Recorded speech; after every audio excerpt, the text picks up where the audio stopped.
أندرو تيت. إذا أنت بتستخدم وسائل التواصل الاجتماعي فأنت أكيد سمعت بهالاسم أو حضرت مقطع بيحكي عنه. اليوم رح أحكي لكم مين هو أندرو تيت وليش كل هالجدل عم بدور حوالين هالشخص وليش نهايته بلشت تقرب. لهيك خلينا نبلش.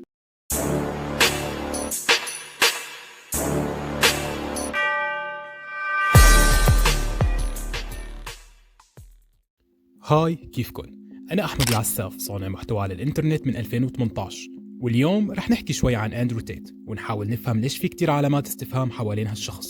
من شخص قضى 3 شهور بسجن برومانيا وبعدها ضل تحت الإقامة الجبرية 30 يوم بسبب عدد كبير من التهم الموجهة ضده وواحدة منها الإتجار بالبشر. فينا نقول إنه أندرو تيت شخص حواليه كتير علامات استفهام، وحتى بعد التطورات اللي عم تصير بقضيته فينا نقول إنه نحن لساتنا بالبداية.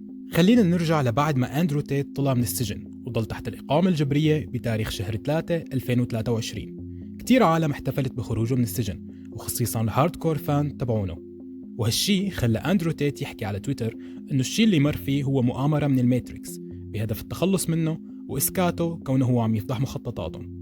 وطبعاً هالشي خلى العالم كله يدعم أندرو تيت ويوقف معه كونه هو شخص انسجن بلا محاكمة أو تهم. وحتى إجراءات التحقيق اللي كان أندرو تيت عم يخضع لها كان هدفها إسكاته وإبعاده عن العالم الخارجي.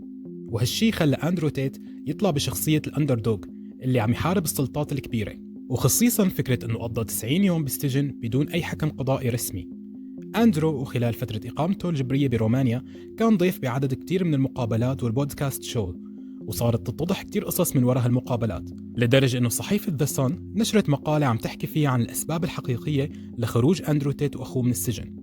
المقال حكى أنه نتيجة التحقيقات اللي عملوها الشرطة الرومانية قررت أنه أندرو تيت خطير على المجتمع ولازم يضل بالسجن، ولكن القضاء برومانيا ما اقتنع بالأدلة اللي تقدمت ضده، وطلع قرار بإطلاق سراح أندرو تيت مقابل بقائه تحت الإقامة الجبرية برومانيا. الحكم بإخلاء سبيل أندرو تيت كان هدفه جعل إجراءات التحقيق عادلة ونظيفة، والشرطة صرحت بعد ما تم إخلاء السبيل أنه كان في آلاف الملفات اللي بتحوي دلائل على تورط أندرو تيت وأخوه بالإتجار بالبشر واستغلال القواصر والنساء. والشرطة أكدت أنه هاي الملفات عم تندرس ملف ليتم إصدار الحكم النهائي ضده. طبعاً إخلاء السبيل كان انتصار كبير لأندرو تيت، ولكن التحقيقات اللي كانت عم تصير خلال فترة الإقامة الجبرية كانت مبنية على جبل من الملفات اللي بتحتوي أدلة ضده. وبالشهر السادس من عام 2023 أندرو طلع بمقابلة مع قناة BBC، وهي كانت أول مقابلة بعد ما تم إطلاق سراحه. هالمقابلة كانت بتدعم نظرية المؤامرة اللي بيحكي عنها أندرو تيت، وأول جزء من المقابلة كان شبيه بالتحقيق مع أندرو أكثر ما يكون مقابلة. Raped anybody? Absolutely not. Have you trafficked anybody? Absolutely not. بالمقابلة أندرو تيت أنكر كل التهم الموجهة ضده، وأنكر ملكيته لكل الحسابات اللي كانت مذكورة إنها ملكه وفيها محادثات وكورسات بتدل على تورطه بالإتجار بالبشر وإنه بيعلم الشباب هذا الشيء. No website's been taken down. My website is the same. It's been the same for a very long time. The comments on this website, on the original website, have been taken down, and I. أندرو وصف هالاتهامات بالمزيفة والملفقة من القنوات الإعلامية الكبيرة بهدف تشويه سمعته وتحقيق الربح عن طريق هالإشاعات. ولكن BBC ردت بنشر محادثات قديمة بين أندرو تيت وصديقته. بالمحادثة أندرو تيت بيقول أنا ماني غبي وأكيد الكل عم يسأل من وين أنا بطالع هالقد مصاري. وبالمحادثة أندرو بيعترف إنه ضل لفترة طويلة بيوظف بنات عنده بخليهم يعملوا فيديوهات إباحية، والأموال اللي كان يجنيها من هالشي كانت تتسجل على أنها نتائج أرباحه من شركات مزيفة، وهالشي يعني غسيل أموال. وبيحكي كيف كتير شباب كانوا يسألوا كيف يقدروا يعملوا هالشي اللي هو عم يعمله، وكيف قرر يعمل كورسات تدريبية مقابل مبالغ مادية. طبعا نتيجة للأسئلة اللي كانت عم تنسأل لأندرو تيت بنص المقابلة، المحامية تبع أندرو تيت طلبت إنهاء المقابلة نتيجة لنوعية الأسئلة اللي كانت موجهة ضد أندرو تيت. Where you are going to ask questions that are going to give us the opportunity to clarify some things. These are very loaded questions. Sorry. And so far, I'm sorry, I have arranged this and I'm talking right now. ليتم تحويل نوعية الأسئلة لأسئلة بتخص حياة أندرو تيت، وصرح إنه بيقدم أكثر من 25 مليون دولار كمساعدات خيرية للأطفال. وهالمقابلة انتشرت على اليوتيوب بنسختين، نسخة BBC واللي مدتها 8 دقائق بس، ونسخة كاميرا أندرو تيت ومدتها 38 دقيقة وجابت أكثر من 9 مليون مشاهدة مقابل 3 مليون مشاهدة لنسخة BBC. بعد 3 أيام أندرو تيت بينشر مقطع بيحكي فيه عن نظرية المؤامرة من الماتريكس. وبالبداية أندرو حكى كيف الإعلام العالمي عم يحاول يضحك على المشاهدين عن طريق أسئلة بتخص الدعوة اللي مرفوعة ضده.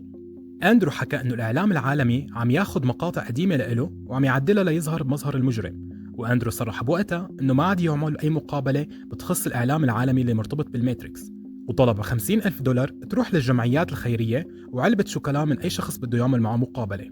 $50,000, so we'll feed over 60,000 children for wasting an hour of my time, plus a box of chocolates. That is my fee from this point forward. المقابلة اللي بعدها كانت كمان بشهر 6 2023 مع شخص اسمه فايو تيمنت اللي أندرو بيعتبره إعلامي حيادي ما عنده علاقة بالماتريكس، وهالمقابلة ما كانت الأولى بين فايو وأندرو، ومثل باقي المقابلات اللي سبقتها هالمقابلة كان عنوانها المؤامرة اللي عم يتعرض لها أندرو تيت من الماتريكس وكيف أندرو تيت قضى وقته بالسجن. أندرو ذكر الاتهامات اللي اتهمته فيها البي بي سي وبررها أنه كانت قبل 9 سنين وما دخل بالقضايا المرفوعة ضده بال2022.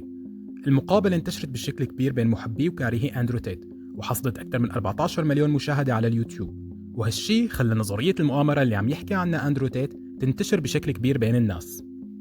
ليطلع بعدها أندرو تيت ببرنامجه ويصرح إنه في كتير تفاصيل بالدعاوي المرفوعة ضده ما عنده القدرة إنه يحكيها، ولكن الدعاوي كلها لها علاقة بسرقة مبالغ مادية من بنات كانوا يشتغلوا على التيك توك. الأخوة تيت رجعوا حكوا مرة تانية إنه كل الدعاوي مبنية على الكذب، ولكن هالشي ممكن يكون مو صحيح، لأنه بنهاية شهر 6 2023 المحكمة برومانيا بتصدر الحكم تبعها بتجريم أندرو تيت وأخوه تريستيان تيت بجريمة الإتجار بالبشر، وتم نشر تفاصيل بتخص الأدلة اللي تم بناء الحكم القضائي عليها، وهالأدلة كلها بتكذب أقوال أندرو تيت وبتأكد إنه كان يقعد يستغل البنات اللي معه ويربح منهم مصاري ويعاملهم كملكية خاصة. والتحقيقات بالقضية تسكرت، ولكن بعد بيومين أندرو تيت بيطلع بمقطع فيديو بيحكي إنه الأدلة المنشورة مزيفة وتم اختراعها من الصحافة الغربية والإعلام الغربي، والسبب إنه أندرو رفض يبيع نفسه للمنظومة ورفض إنه يستخدم شهرته ليروج لأفكاره. For 1 year they've attacked me, and they will not stop. I've been offered to sell my soul. All I had to do was shut up.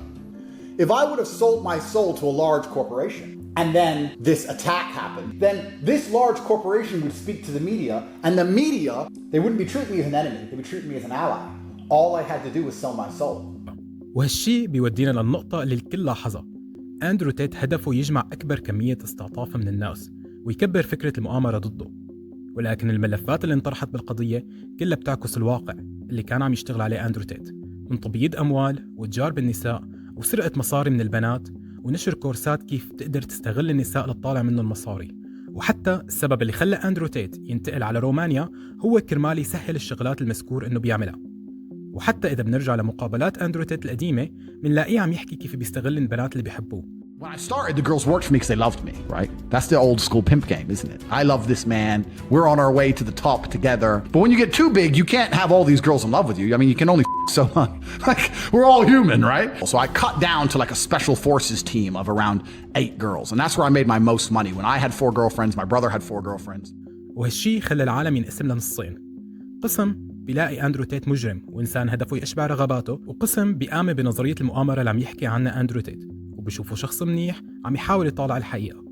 وانتو احكوا لنا رأيكم بالكومنتات، وهل يا ترى انتو مع نظرية المؤامرة اللي عم يحكي عنها أندرو تيت، ولا برأيكم هو شخص هدفه يخفي الحقائق اللي صارت معه؟ واقترحوا لنا أفكار فيديوهات بتحبوا نعمل عليها محتوى، ولا تنسوا الاشتراك بالقناة وتفعلوا زر الجرس ليوصلكم كل جديد. كنت معكم أحمد العساف وبشوفكم بالفيديوهات الجاية.